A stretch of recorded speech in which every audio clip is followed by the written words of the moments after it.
तमाम सुनने और देखने वालों को अस्सलाम वालेकुम। मेरा नाम है रिजवान और मैं आप सबकी भेजी गई हॉरर स्टोरीज को नरेट करता हूँ। उम्मीद करता हूँ कि आप सब ठीक होंगे और खैरियत से होंगे। जहाँ रहें हमेशा खुश और आबाद रहें। आज की एपिसोड बहुत ही इंटरेस्टिंग होने वाली है। वीडियो को शुरू से आखिर तक देखिएगा और सपोर्ट के लिए अपनी फैमिली और दोस्तों के साथ जरूर शेयर कीजिएगा। वीडियो पसंद आए तो कमेंट सेक्शन में जरूर बताइएगा। तो जल्दी से अपने आस पास हिसार बांध लें और आयतल कुर्सी पढ़ लें, क्योंकि हमारे बड़े कहते हैं कि जब इन मखलूकात का जिक्र होता है तो ये बड़ी दिलचस्पी से आपके करीब आ जाती हैं और अपनी बातें सुनने लगती हैं। तो बढ़ते हैं आज के वाकयात की जानिब। आज की एपिसोड का पहला वाकया अब्दुल हमीद ने इंडिया कश्मीर से भेजा है। आइए सुनते हैं उन्हीं की जुबानी। अस्सलाम वालेकुम रिजवान भाई, कैसे हैं आप? मेरा नाम अब्दुल हमीद है और मैं इंडिया कश्मीर से आपको अपना ये वाकया भेज रहा हूँ। जो वाकया मैं आपसे शेयर करने जा रहा हूँ, ये वाकया मेरे वालिद मोहतरम के साथ पेश आया था, जो अब इस दुनिया में नहीं है। इसलिए वाकया शुरू करने से पहले मैं ऑडियंस से गुजारिश करूंगा कि मेरे अब्बू के इसाले सवाब के लिए ज़रूर कुछ पढ़ें।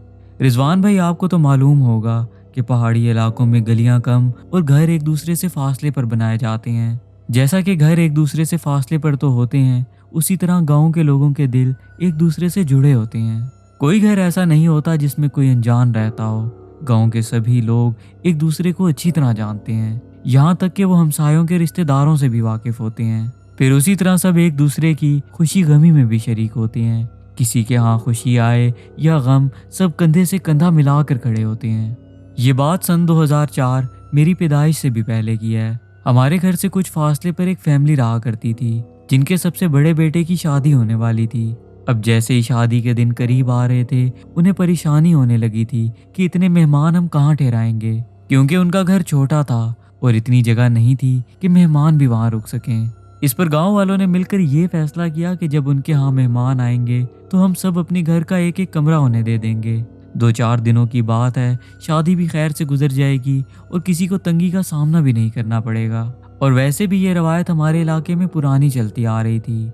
जिस घर में शादी थी वो शकूर अंकल का घर था, जिनकी फैमिली के साथ हमारे बहुत अच्छे ताल्लुकात थे।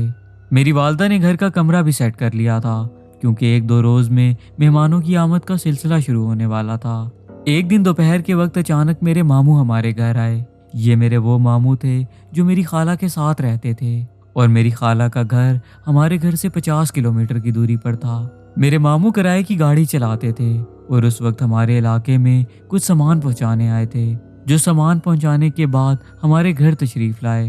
फिर उन्होंने मेरी वालदा को बताया कि मेरी खाला के यहाँ बच्चे की पैदाइश होने वाली है और उन्हें इस वक्त मेरी वालदा की सख्त ज़रूरत है, क्योंकि घर में इस वक्त कोई औरत नहीं है जो उनके साथ रुक सके। इसलिए खाला ने यह कहकर भेजा है कि वहाँ जा रहे हो तो बाजी को ये पैगाम ज़रूर देना और हो सके तो उन्हें अपने साथ ले आना। ये बात जब मेरी वालदा को पता चली तो उन्होंने फ़ौरन मेरे अब्बू से इजाज़त ली और मामू के साथ खाला के घर चली गईं। अब हमारे घर पर सिर्फ अब्बू थे, उनके अलावा कोई भी नहीं था।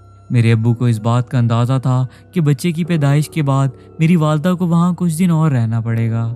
इसलिए मेरे अब्बू शकूर अंकल से मिले और उन्हें बताया कि हमारे घर में अब जगह है, मैं घर पर अकेला हूँ, इसलिए बाहर वाले कमरे में भी गुजारा कर लूँगा। लिहाजा आप उस हिसाब से हमारे घर ज़्यादा लोग भेज दीजिएगा, क्योंकि अब तकरीबन पूरा घर खाली हो चुका है। मेरे अब्बू की इस बात पर शकूर अंकल ने बताया कि आज शाम के बाद एक फैमिली ने आना है जो अभी रास्ते में है। जब वो लोग पहुंच जाएंगे तो उन्हें मैं आपके घर ले आऊँगा। रिजवान भाई, उस दिन मेरे अब्बू मगरिब की नमाज पढ़कर जब घर वापस आए तो देखते हैं कि हमारे घर के दरवाजे पर 7-8 औरतें खड़ी हैं, जिनके साथ कई बच्चे हैं। उनमें से कुछ बच्चे उन्होंने गोद में भी उठा रखे थे, जिनके रोने की आवाज़ें काफ़ी दूर तक सुनाई दे रही थीं। ये देखने के बाद वो फ़ौरन वहाँ पहुँचे और उन सबको घर के अंदर ले आए, क्योंकि वो समझ चुके थे कि मेहमान खैर खैरियत से पहुँच चुके हैं। फिर उन्होंने सबको कमरे दिखाए जहाँ उनके लिए बिस्तर बनाए गए थे, और ख़ुद वो बाज़ार चले गए, क्योंकि उनके रात के खाने का इंतज़ाम भी करना था। बाज़ार से खाने का सामान खरीद कर जब वो वापस पहुँचे तो उन्हें अब घर में काफ़ी खामोशी महसूस हुई। ऐसा लग रहा था जैसे घर में कोई भी नहीं है। मेरे वालिद साहब खरीदारी करके आए थे और सोच रहे थे कि पता नहीं इन्होंने खाना भी खाया होगा या ऐसे ही सो गए हैं। इसके बाद जब वो वापस मुड़कर अपने कमरे में जाने लगे तो उन्हें एक औरत की आवाज़ आई, जो मेरे अब्बू से कहने लगी कि खाना हमने खा लिया था, हम सफ़र पर होते हैं इसलिए दिन में एक ही बार खाते हैं। आपने हमारे लिए तकलीफ़ की, अल्लाह आपको इसका अजर दे। आप हमारी फिक्र मत करें और सुकून से सो जाएं। उस वक्त ये बातें मेरे अब्बू को बिल्कुल भी समझ नहीं आई। वो अपने कमरे में गए और सर रखते ही गहरी नींद सो गए। वो सो रहे थे कि अचानक आधी रात के वक्त उनके दरवाजे पर दस्तक होने लगी, जिसकी आवाज सुनकर वो फौरन नींद से बेदार हो गए। जब वो नींद से बेदार हुए तो उन्हें खाना बनने की खुशबू आ रही थी। वो खुशबू इतनी मजेदार थी कि उन्हें फौरन भूख लग गई। वो अपने बिस्तर से उठे और जैसे ही कमरे से बाहर निकलकर देखा तो हैरान रह गए, क्योंकि उस वक्त हमारे घर के सहन में एक बड़ा दस्तरखान लगाया गया था, जहां बहुत सारे लोग बैठकर खाना खा रहे थे। इस मंजर को देखकर मेरे अब्बू बहुत हैरान हुए कि ये इतना खाना कहाँ से आया, क्योंकि जो सामान वो बाजार से लाए थे वो बहुत मुख्तसर था, जबकि उनके दस्तरखान पर तरह तरह के खानों के अलावा फल भी मौजूद थे, ऐसे फल जो उन्होंने पहले कभी नहीं देखे थे। वो इस मंजर को हैरान होकर देख रहे थे कि इतने में एक औरत उनसे मुखातिब हुई और कहने लगी कि हम सब सहरी कर रहे हैं, अगर आप भी रोजा रखना चाहते हैं तो हम आपकी सहरी कमरे में भिजवा देते हैं। रिजवान भाई, तब रमजान का महीना नहीं था, वो लोग नफली रोजा रख रहे थे। मेरे अब्बू ने सोचा कि चलो इसी बहाने मैं भी रोजा रख लेता हूँ। फिर उन्हें बता दिया कि मैं भी रोजा रखना चाहता हूँ, मैं वजू करके कुछ नवाफिल पढ़ लूँ फिर सहरी करता हूँ। मेरे अब्बू वजू करने चले गए और जब वो वापस आए तो देखते हैं कि उनके कमरे में तरह तरह के खाने लाकर सजाए गए हैं। उस वक्त वो पूरा कमरा खुशबू से भर चुका था। दस्तरखान पर किसी भी चीज की कमी नहीं थी। उस दस्तरखान को देखकर मेरे अब्बू हैरान थे कि ये इतने खाने कब और कैसे तैयार हुए हैं, और साथ ही उन्हें शकूर अंकल की फिक्र होने लगी, क्योंकि उनकी जेब इस बात की इजाजत नहीं देती थी कि वो मेहमानों के खाने के लिए ऐसे इंतजामात करें। इसलिए मेरे अब्बू ने सोच रखा था कि जब वो फजर की नमाज के बाद उन्हें मिलेंगे तो इस बारे में जरूर उनसे बात करेंगे। जिन बर्तनों में वो खाना लगाया गया था वो बर्तन ऐसे थे जैसे किसी शाही खानदान के घर से लाए गए हों।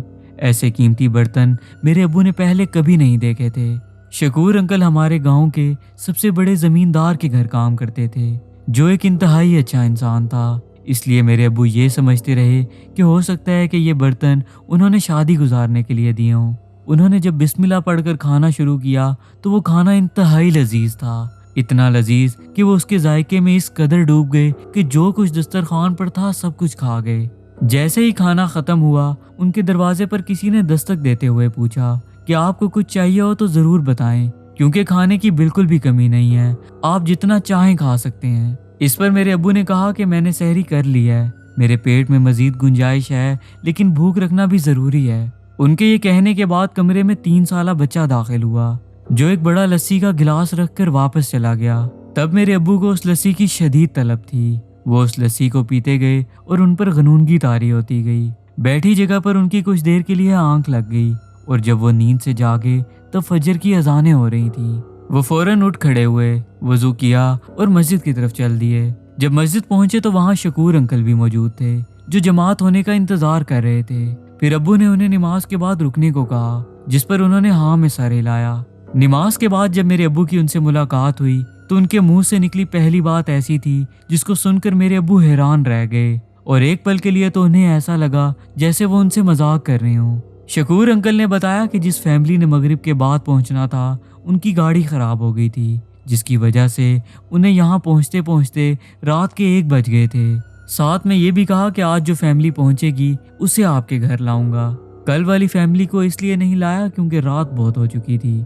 रिजवान भाई, ये सुनने की देर थी। मेरे अब्बू ने शकूर अंकल से कहा कि अभी इसी वक्त मेरे साथ चलें। शकूर अंकल पूछते रहे कि ऐसी क्या बात है, लेकिन मेरे अब्बू का हर बढ़ता हुआ कदम हमारे घर की जानिब था और वह बिल्कुल खामोश थे। मेरे अब्बू आगे आगे और शकूर अंकल उनके पीछे थे। अब जब वो दोनों घर पहुंचे तो घर में बिल्कुल सन्नाटा था। वो मेहमान, वो खाने, वो औरतें, बच्चे, सब कुछ गायब हो चुका था। जहाँ कुछ देर पहले लोगों की रौनक, सहरियाँ और दस्तरखान सजाए गए थे, अब ठीक उसी जगह पर खामोशी और सन्नाटे के सिवा कुछ भी नहीं था। कुछ देर के लिए तो मेरे अब्बू जमीन पर बैठ गए क्योंकि उन्हें कुछ समझ नहीं आ रहा था। फिर दोस्त अंकल ने उन्हें पानी पिलाना चाहा, लेकिन मेरे अब्बू रोजे की हालत में थे। जब उनकी तबीयत बहाल हुई तो उन्होंने रात वाली सारी बात शकूर अंकल को बताई, जिसे सुनकर वो भी काफी हैरान हुए। अब ये बात वो दोनों समझ चुके थे कि कल से जो लोग घर में थे वो सब के सब इंसानों में से नहीं बल्कि जिन्नात में से थे, और ये बात भी जाहिर थी कि वो नेक जिन्नात थे। उसी रोज जोहर के बाद इस वाक़े की पूरी तफसील एक साहिब इल्म को दी गई, जिन्होंने काफी हैरान कर देने वाली बात बताई انہوں نے بتایا کہ وہ نیک جنات تھے، وہ صرف عورتیں بچے ہی نہیں بلکہ ان کے ساتھ مرد بھی تھے جنہوں نے درختوں اور چھت پر رات گزاری اور روزہ بھی رکھا۔ رضوان بھائی انہوں نے جنات کی قسم بھی بتائی تھی جس کا نام اب میرے ذہن میں نہیں ہے۔ یہ ان جنات میں سے تھے جو سارا سال سفر کرتے ہیں اور روزے رکھتے ہیں۔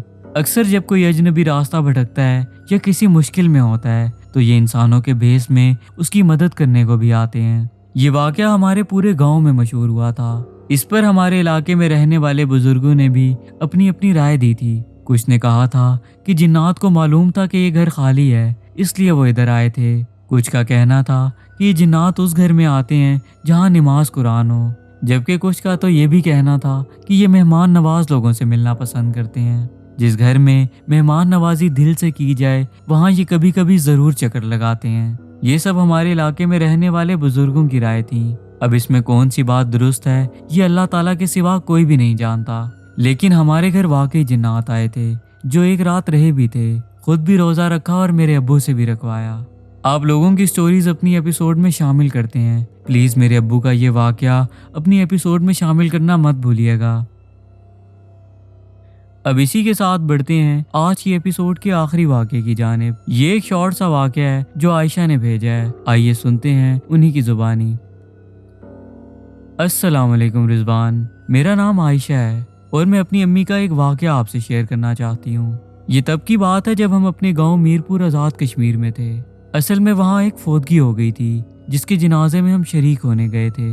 جب جنازہ پڑھ کر فری ہوئے تو وہاں سے نکلتے نکلتے کافی رات ہو گئی۔ ہم وہاں رک بھی نہیں سکتے تھے کیونکہ ہم نے جلدی واپس آنا تھا، اس لیے رات کے وقت ہی ہم واپس اپنے شہر کی طرف روانہ ہو گئے۔ ان دنوں چاندنی راتیں تھیں، پہاڑی علاقے کا سفر اندھیرا اور سناٹا تھا کیونکہ رات بہت ہو چکی تھی۔ اسی دوران راستے میں ایک ایسی جگہ آئی جہاں میری امی کو باقاعدہ محسوس ہونے لگا جیسے کوئی اندیکھی طاقتیں گاڑی کا پیچھا کر رہی ہوں۔ اب چلتی گاڑی میں انہیں ایسا محسوس ہونے لگا جیسے گاڑی کے ساتھ ساتھ کوئی چل رہا ہے اور گاڑی کے آس پاس کوئی موجود ہے جو انہیں چھپ کر بار بار دیکھتا ہے۔ یہ وہ احساس تھا جو مسلسل میری امی کو ہو رہا تھا۔ سفر گزرتا رہا اور خیر سے یہ سفر مکمل ہو گیا۔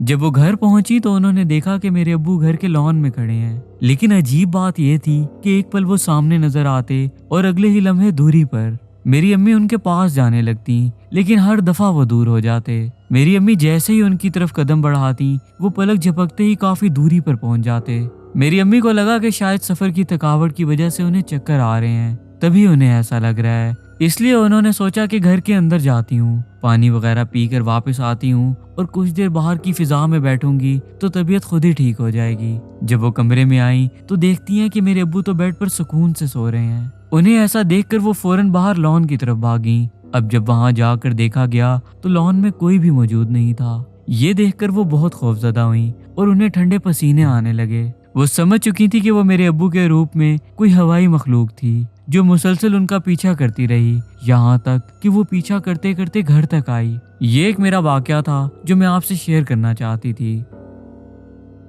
اچھا، اس واقعے سے ہمیں یہ سبق ملتا ہے کہ ہم جب بھی گھر سے باہر نکلیں، خاص کر سفر پر، ہمیں چاہیے کہ ہم سفر کی دعا ضرور پڑھیں، اور سفر پر نہ بھی جا رہے ہوں ویسے ہی جب آپ لوگ گھر سے باہر نکلتے ہیں تو آیت الکرسی ضرور پڑھا کریں، کیونکہ سنا ہے کہ جب آیت الکرسی پڑھی جاتی ہے تو کئی فرشتے ہماری حفاظت کے لیے بھیج دیے جاتے ہیں، اس لیے آیت الکرسی پڑھنا مت بھولا کریں۔ اس طرح ہم جنات اور ایسی چیزوں سے محفوظ رہ سکتے ہیں۔ اور اس کے بعد ایک میں بہت اہم بات کروں گا، وہ یہ کہ آپ لوگ کمنٹ میں اپنا بہت پیار دکھاتے ہیں۔ میں آپ سب کے کمنٹس کو پڑھتا ہوں اور مجھے بہت خوشی ہوتی ہے کہ آپ لوگ میرے کنٹینٹ کو پسند کرتے ہیں اور مجھے سپورٹ بھی کرتے ہیں۔ اب میں ایپیسوڈ کو لیٹ کر دیتا ہوں، اور جو ابھی میں ایپیسوڈ بنا رہا ہوں یہ بھی میری لیٹ ہو گئی ہے کیونکہ میرا گلا بہت زیادہ خراب تھا، اور میں نے آپ لوگوں سے کہا تھا کہ میں ہر 2-3 دن بعد ضرور ایپیسوڈ اپلوڈ کروں گا، لیکن میں گلے کی وجہ سے لیٹ ہو گیا۔ لیکن میری پوری کوشش ہے اور آپ لوگوں کا پیار اتنا ہے کہ میرا خود دل کرتا ہے کہ میں ایپیسوڈ جلد سے جلد بناؤں، اور انشاءاللہ ضرور ایک دن ایسا آئے گا کہ میں ہر 2-3 دن ایپیسوڈ لازمی اپلوڈ کروں گا، اور آگے فیوچر میں میری کوشش ہے کہ میں روزانہ کے ایپیسوڈ دوں۔ جو لوگ مجھ سے واقعات شیئر کر چکے ہیں میں ان کو ترتیب سے ایپیسوڈ میں شامل کرتا جا رہا ہوں۔ ایسا نہیں ہے کہ میں آپ لوگوں کے واقعات اسکپ کر دیتا ہوں یا نہیں پڑھ پاتا، میں ایک سیکوینس کے ساتھ چلتا ہوں اور ان کو ایک ترتیب کے ساتھ ایپیسوڈ میں شامل کرتا رہتا ہوں۔ मैं आज के वाकयात भेजने वालों का दिल से शुक्रिया अदा करूंगा कि उन्होंने अपना कीमती वक्त निकाला और अपने वाकयात हम तक पहुंचाए। अगर आपको ये एपिसोड पसंद आई हो और अगर आप चाहते हैं कि ऐसी मजीद एपिसोड्स आती रहें तो इस वीडियो को लाइक और शेयर करना बहुत बहुत जरूरी है। अगर आप मेरे चैनल पर नए हैं या अभी तक सब्सक्राइब नहीं किया तो जल्दी से सब्सक्राइब कर लें और बेल आइकन पर क्लिक करके ऑल का नोटिफिकेशन ऑन कर लें। इससे होगा ये कि मेरी आने वाली वीडियोस का नोटिफिकेशन आपको वक्त पर मिल जाएगा और मेरी हर एपिसोड आप सब तक आसानी से पहुंच पाएगी। आप सब नीचे दिए गए नंबर पर अपनी स्टोरी शेयर कर सकते हैं और कमेंट सेक्शन में अपनी कीमती राय का इजहार भी कर सकते हैं। इसी के साथ मैं इजाजत चाहूंगा, जल्द ही नए एपिसोड के साथ हाजिर होऊंगा। आप सब अपना बहुत ख्याल रखिएगा। तब तक के लिए अल्लाह हाफिज।